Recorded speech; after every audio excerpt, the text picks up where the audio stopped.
Hey everybody, it's me, Jose Segura, your SMEA president. Welcome to the episode of Fireside Chat with the President. Thank you for coming. You're watching this hopefully on a Friday, and so let's get at it.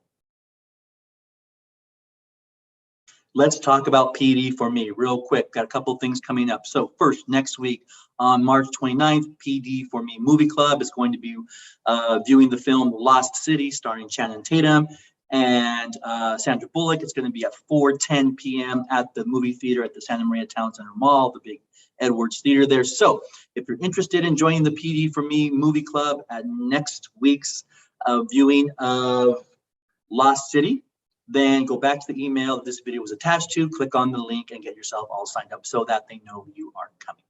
The second thing is the PD for Me Beer Club. It was supposed to have met this past Wednesday. Due to circumstances unforeseen, we had to postpone, didn't cancel, we postponed it to April the 1st. This is not a joke. April 1st, Friday, April 1st will be the next PD for Me Beer Club meeting at 4 p.m. at the Santa Maria Brew in Nipomo, which is funny because it's a Santa Maria Brew, but it's in Nipomo. Anyway, I'm not in charge of any of that. So next beer club is Friday, April 1st, 4 p.m., Santa Maria Brew. As you all know, there's a lot going on. If you take a look at the last Fireside Chat that went out a couple of weeks ago, we provided a whole list of different things that we're either working on, willing to be working on, or want to be dealing with, or currently dealing with, or there's a whole bunch of stuff. So actually, I reposted that same list to this week's Fireside Chat, this episode 18. So if you go back to the email this video was attached to, you will see that list. There's a lot of stuff on there. And it's just to give you an idea of all the different things that we're being faced with right now, that as an association, as a local teachers union, I mean, there's just so much going on, and we're trying to get to everything. And one of the reasons why I'm bringing this up is because, as most of you know, we've had a grievance going on in regards to staff meetings, and specifically multiple staff meetings in a week. The district's belief that they can somehow just start requiring you to attend multiple staff meetings in a week, whether you're junior high or elementary. And so we filed a grievance a while back, and I just kind of want to give you an update on that, let you know where we are and what our next steps might be. So let's talk about what the grievance is and what it is not. So the grievance is about multiple staff meetings within a week. It's the idea that two things. One, we have some contract language that says that meetings will be regularly scheduled, and then the second thing is we have a really well-established, long-standing past practice of a single staff meeting a week. And really the only break in that language was last year. And last year, we had an agreement with the then superintendent, Mr. Ontiveros, that there would be some flexibility in staff meetings because there was so much that was new. Where everybody was distance teaching, students were distance learning. There was so much that we didn't know. There was so much that we didn't know and had to learn. And so there was flexibility at the site level to have staff meetings on different days of the week, to have staff meetings for subgroups of members, like certain grade levels or departments, and so that folks could get the information they needed when they needed. And of course, as you know, Mondays were dedicated to really all that information gathering and learning, right? There was a little bit of student contact on Mondays, but the majority of Monday was spent really just honing your skills and getting to know the work that needed to be done in order to make the year progress. And so we agreed to that flexibility, and I'll get to that in a little bit. But other than that, there really is not any kind of an established difference than a single staff meeting in a week. In fact, prior to this year's contract, which just took into effect in the beginning of September, staff meetings in our contract were only defined as staff meetings. It wasn't PLCs, it wasn't committee work, any of that. It was only staff meetings. So for those of you who don't know, our grievance process has essentially 7 different steps, and each step has its own requirements, its own timelines, and so on and so forth. And so we have gone through 6 of those steps in this particular grievance in regards to staff meetings. Step 1 is our informal, where we attempt to resolve this through things like LMC. Step 2 is our formal grievance. It's to the assistant superintendent of human resources, because that's who handles grievances for the district. It could be to somebody else, it could be to a site administrator or somebody else, but in this case, that's where it went. Step 3, if we don't get the kind of outcome we're looking for in step 2 or no resolution, then we go to step 3, which is an appeal to the assistant superintendent of human resources. And in this case, Ms. Beltran was part of the step 2 process, and so both the district and the association agreed to skip step 3 and go straight to step 4. And step 4 is a mediation, where a state mediator is assigned to us, and they come out and help mediate the process. Now, just real quick, if we go back to step 2 real quick, step 2 allows for a facilitator, right, which is different than the mediator. Facilitator helps us go back and forth to try and resolve our issues. So our step 2 was facilitated by a professional facilitator, but we were not able to come to a resolution. So we jump over to step 4. Now we have a state mediator. We spent a lot of time with the state mediator on this particular grievance, and in the end, no mutual decision.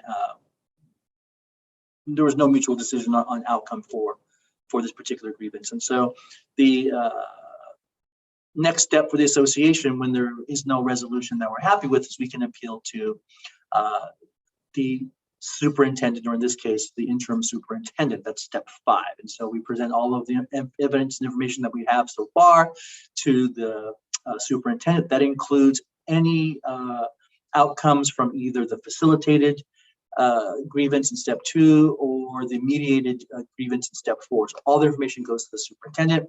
We also get an opportunity to meet with him in order to present our case and provide any additional information. And the outcome of that grievance was the same as the previous, which is that there was no resolution. In fact, the assistant superintendent, or the interim superintendent, Matt Beecher, basically stated that we had no case and that there was no grievance. There was no evidence that a grievance had occurred. So step 5, with the acting superintendent, he denies that there is a grievable act that has occurred. And so we move on to step 6. Step 6 is an appeal to the school board. And that occurs in a presentation style format. So the board has multiple options of how they would like the appeal to be presented to them. They chose the option where we present in closed session. The association has provided at least 30 minutes to present their case, provide any additional information, materials for the school board so that they can render a decision. So we actually spent about an hour and a half with the school board, not only our presentation, but all the questions they had, and answering them, and back and forth, and really trying to be clear about the long-standing past practice in our district of a single staff meeting in a week. And in fact, on our school board, we actually have 2 former district employees, an administrator and a teacher, who have both experienced a single staff meeting every week, year after year. Ultimately, the board decided in favor of the district and not the association. And let's go through that document. So what I've done is the actual response from the district. It's a multi-page response, but I've included it in the email this video was attached. So you click on that link, it'll take you right to that document. You can see the district's response to our grievance, as well as a timeline of all of the other steps within this grievance process. So let's take a look at the district's response. Okay, so here we are. Here's the district's response to the grievance. Now, I've scrolled down to the section 2. This is the contractual provisions that allegedly violate. In other words, what are we saying is the actual violation? So it's really in 2 parts. Like I said, Article 5.9, which is that each school shall make a reasonable effort to schedule school functions on a designated day of the week. So we consider our staff meetings to be a school function. It's something. It's part of how our school is organized. It's probably the most consistent and regular function of any school site. And so that was part of the argument. The second part was the mutually agreed to past practice. It's long-standing, district-wide, mutually agreed to past practice. And by the way, keep in mind, this is the district's document. So some of the language in here may not necessarily line up with how we presented ourselves, how we presented our case, or what our position is. But the district had a discussion, or sorry, the board had a discussion after we met, after we presented our case to them. They went into closed session along with their management team and their lawyer to discuss how they were going to proceed with this particular appeal. And so we go down a little ways. So let's take a look at the discussion that they had. So they really went through and they talked about whether or not Article 5.9 was really, an enforceable element when it came to staff meetings. And their determination was that it was not, because the board, and I'm sure district staff and the district attorney, decided to define, right, what a school function was. And you can see here, they say school functions. They talk about School community. So school functions include events involving the school community or portions of the school community as referenced in the interim superintendent's level 5 written response. Now that is a made up definition, just so you know, just 100% transparency. That doesn't exist in our contract anywhere. So what a school function is not defined in our contract. And so it could easily be a staff meeting. Like I said, that's probably the longest standing, most consistent, regular function of any school site in our district. So the superintendent made up a definition and then imposed that definition on the board and then shows up in the board's response. Okay. And then it says here staff meetings, including staff collaboration and professional learning, as specified, specifically addressed in Article 5.6. That actually isn't true prior to this year. So every contract prior to this year did not include staff collaboration or professional learning as part of staff meetings. It only included staff meetings. And so this violation that occurred to the contract, right? This is something that when the district says that in the past we've had multiple staff meetings because there have been staff collaborations of professional learning, that was based off of a contract that didn't use those terms or include those types of meetings as part of staff meetings, right? So they're going back in time and they're saying, and here's where we'll get to that right here. They're going back in time and saying that, well, you know, in the past, including last year, staff meetings were held on multiple days of the week. They included things like professional learning. But last year, the contract didn't include professional development, PLCs, things like that as part of staff meetings. And so, again, they're imposing definitions in order to meet the needs of their position. And so in the end, the district says, well, not only does section 5.9 not apply to this particular grievance, but that there is no evidence of an established district-wide past practice. So if I was to ask you folks who are watching this right now, what's been the past practice at your site or any site you worked at when it comes to staff meetings, not committee meetings, not PLCs, not grade level, not leadership, but actual staff meetings? What's the practice been like the entire time you've been in this district? And I bet dollars to donuts, you'd all say that there was one day a week that was our established day for staff meetings. The only time that really had changed was last year.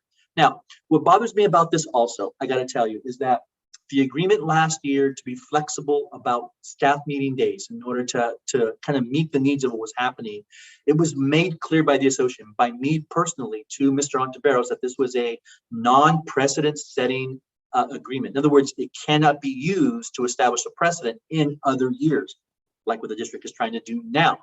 That was an agreement that I made with the superintendent. And clearly, the district and the superintendent are not good to their word, because they're saying now that there was no agreement, that last year is an example of multiple meetings within a week and variations to what day of the week that meeting occurred. And so I don't know how else to translate this other than we can't really trust what the district says they're going to do or what they agree to do. And that's really unfortunate. And I get, hey, I hear from members who tell me, hey, Jose, why are we always so down on the district? You know, why are they always the bad guy? You know, I don't like going to meetings or to rep council or my staff meetings because people just talk bad about the district. And I got to tell you, this is why. It's this kind of stuff that is the problem. It's when you have an agreement and then you don't follow through. When you have an agreement and then you claim it never occurred. When you have an agreement and then you impose your own definitions and interpretations onto it that weren't part of the original agreement. This is part of the problem. This is why we continue to have these relationship issues with the districts, because oftentimes, not all the time, but oftentimes it's difficult to take them at their word, or even when it's in writing, to believe that they're going to follow through with what we've agreed to in writing. And so that makes the working relationship very, very, very difficult. Okay, so now what does all this mean? Step seven of our grievance process is binding arbitration. Binding arbitration is when we have an arbitration panel of 3 folks, a state arbitrator, 1 person assigned to the arbitration panel by the association, a 3rd person assigned to the arbitration panel by the district, and then those 3 will hear basically evidence from both parties in a hearing type environment, and then decide what the language actually means. Now, the arbitrators, the arbitration team, their role really is to determine whether or not a violation occurred and why. The decision of the binding arbitration team is just that, it's a binding. There is no other recourse. There's no other appeals. There is no other way for the association or the district to move forward to try and change the outcome. And so both parties agree that whatever the arbitrators decide is what we will move forward with and what will be binding for us. And so I just wanted to read you something, and this is actually in the email also that this is also attached to. So we did negotiate and agree to 7 hours a month for staff meetings. We know that. That's been our contract for a long time. Even though we've had friendly past practices, minimizing the impact of your work life, we do have up to 7 hours stated in our contract. And yeah, right, some managers, some site principals wouldn't even do the 7 hours. Some site principals would only do a staff meeting or two a month. Really respecting you, respecting your time, respecting, the rest of what you have going on in your life, knowing that you're working really hard. So the fact that management wants to thrust the max of 7 hours upon us and doesn't respect the hours upon hours of professional time you put in outside of your 6.5 workday, and the abundance of energy it takes you before and during COVID to teach in the 21st century classroom is just overwhelmingly unfortunate. This is why we listened to you, our members, and understood that our friendly practice was becoming much less so, and proceeded with the 6-step grievance process. So when we refer to the friendly practice, we're talking about our longstanding past practice of a single staff meeting a week, and not attempting to maximize the 7 hours of staff meeting time every month. Just having staff meetings when they're necessary, providing information to members that they need. If it can be communicated within an email or some other format, doing that. But that was really the way our site managers, most of them, were handling it. Now the district wants to impose the full 7 hours on you every month, regardless of the length of that, the number of staff meetings in that month. And one of the ways they're trying to do that is multiple staff meetings in a week. So we're at a point where we must stick together and link arms as a sea of blue. And so here's where we are. We proceeded all the way through step 6. We've had conversations with our CTA staff person. We've had conversations with CTA legal services, and of course your executive board, about whether or not we go to binding arbitration. And I got to tell you, the outcome of that conversation is that there's no guarantee we would win if we went to binding arbitration. It would cost money to go to binding arbitration, which shouldn't be the factor because we have funds in our reserve that would be able to handle those expenses. But really, the question is, what are our chances of winning? And our CTA legal that we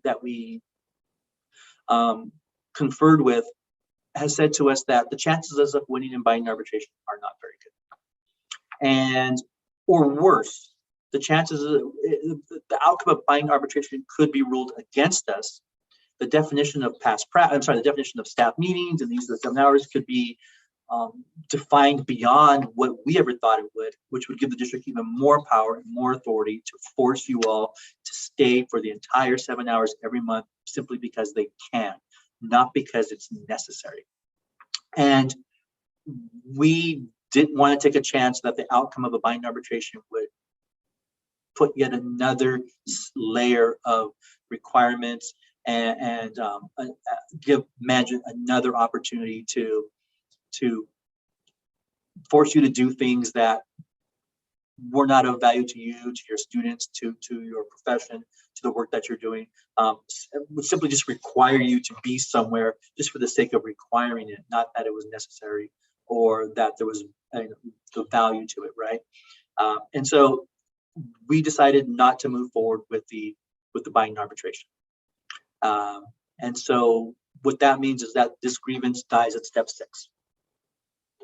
And so if your site manager wants to impose, 2 meetings a week because they feel like that's their managerial right to do that, then that's their managerial right to do that.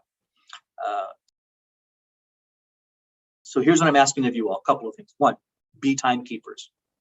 Make sure you do not participate in any type of staff meeting, PLC, professional development, anything beyond 7 hours in any calendar month. Keep track of the minutes, for each other at a grade level, at a school site, have a running total going somewhere so that you do not exceed your maximum number of 7 hours. Also, just so we're aware, and this has happened in the past, I want to make sure everybody's aware of this, that we have had supervisors in the past who tried to dock teachers sick time when they missed a staff meeting. And we've actually had a couple of different rounds of this, and it's just not a possible thing. You cannot be docked for missing a staff meeting. In fact, the contract says that, yeah, sure, you'll be there for staff meetings, but if you can't be there, please inform your administrator as soon as possible, hopefully at least the day before, that you can't make it. And that you cannot be charged for missing that time. One of the main reasons why you cannot be charged for that time is because we earn 10 sick days a year for our 186-day, 6.5-hour day contract. We don't earn sick time for anything beyond that. So when we come to back to school night or open house or stay for staff meetings, that's beyond our 186, that's beyond our 6.5. We're not earning additional sick time for those additional hours. And so because we don't earn sick time during those times, we can't be charged sick time during those times. There's no mechanism for it. And so just so you know that if you're going to skip staff meetings, make sure you let your site administrator know. And I just want you to all know that you cannot be charged for that time, because again, that's something that's come up a couple of times, and I want you all to be aware that it's not a real thing. And we've had this conversation with district a couple of times, and they understand that it's not a real thing. And so that's about all I have for that. I know it was a lot, sorry, but I really wanted to kind of break it down and explain it all to you. And if site managers really want to do something that's compassionate and caring about their employees, understand that everybody's working really hard, and that these additional meetings, either morning or after school, are just that. They're just additional, that they don't necessarily have to happen, that folks are going above and beyond, working clearly beyond their contract day on a regular basis just to keep their class moving forward, just trying to keep up with what's happening. This is on top of what we're seeing as far as behaviors that are just kind of off the charts in a lot of places.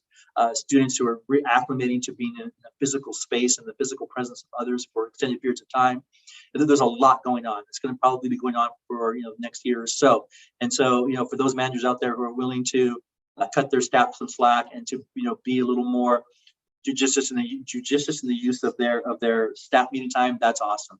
And for those who are going to demand every second and every drop of blood out of you, that's extremely unfortunate that public education is the career that they chose, because that is not how we operate, right? That's not how teachers work. We do everything we can to make sure that everything that needs to be done gets done.